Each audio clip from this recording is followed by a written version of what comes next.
সুরাপ্রেমীদের কপালে পড়েছে ভাঁজ। পুজোর মুখে দাম বাড়ছে মদের।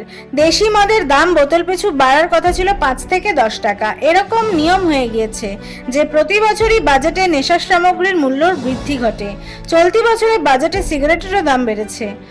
আবগারি দপ্তর সূত্রে খবর ছিলই এবার দেশি এবং বিদেশি মদ ও বিয়ারের দাম বাড়বে, কেননা এর দাম বাড়াতে চেয়ে আবগারি দপ্তরের দ্বারস্থ হয়েছে মদ প্রস্তুতকারক সংস্থাগুলি।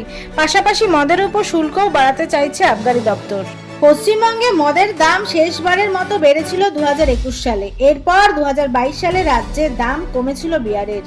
এবার এই 2024 সালে ফের এক দফা বাড়তে চলেছে সুরার মূল্য। তথ্যসূত্রে জানা গেছে 600 মিলিলিটারের দেশি মদের বোতলের দাম 150 টাকা থেকে বেড়ে 160 টাকা হতে পারে। 300 মিলিলিটারের বোতল 80 টাকা থেকে বেড়ে 90 এবং 350 মিলিলিটারের ছোট বোতলের দাম 95 থেকে বেড়ে 100 টাকা হতে পারে। যেসব বিয়ারের বোতলের দাম এখনো 135 টাকা, তা এক লাফে 150 টাকা পর্যন্ত হয়ে যেতে পারে। ব্যুরো রিপোর্ট, ক্যালকলিং টিভি, কলকাতা।